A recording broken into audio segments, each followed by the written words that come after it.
I'm going to call this my thought process. I gave it a silly name. If you don't give it silly names, nobody takes it seriously. And it's not trademarked, so don't worry. You can take it if you want. But let's call this the values framework, right? This is the framework that I kind of think about every client that I have, every brand I've ever worked with. And it seemed to have worked so far, so let's see if it helps you guys.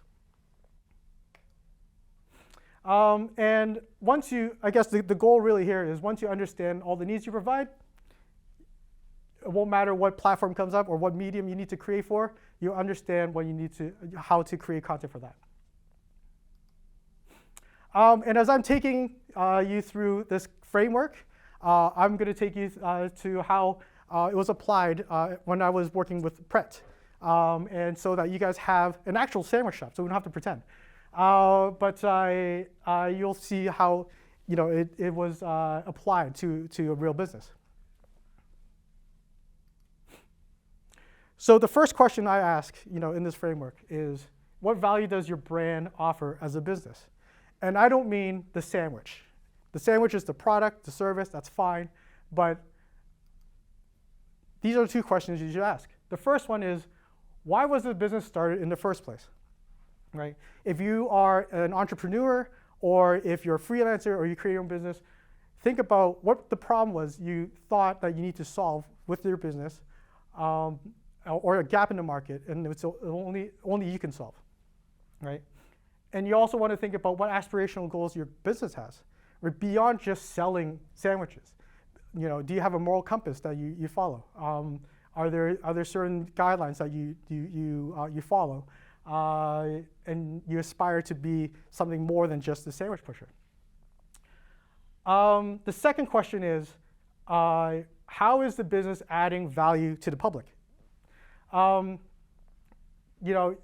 It's great to kind of talk about your values and all that stuff, but how are you actually actioning this through your business? How are you actually contributing to the public with your business? And let's apply this to Pret. We've all had a Pret sandwich, right? I'm looking for the one person that does not say no. So,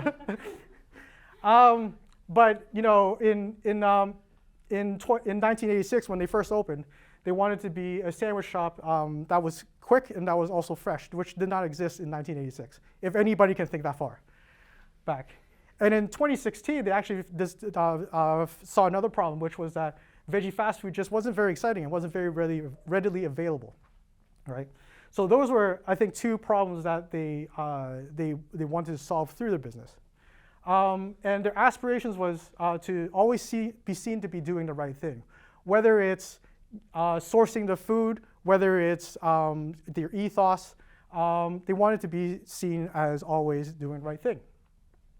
So that translates to these things that they do in the real world, right? They have a consistently quality product. They have unusually friendly service. So if you've ever been to a Pret, you know, if you've heard the rumors that they actually give free coffee from time to time, right? We all know this, right? They always have forward-thinking recipes, especially in 2016 when they saw the gap in the vegan and the veggie space.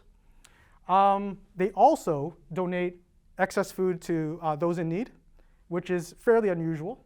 And they also have a charity arm just to help those in need. So you can see how their actions support the values that they have as a business. And I think knowing those values will help us understand that we have a far greater story to tell than just what we're selling and what our services are.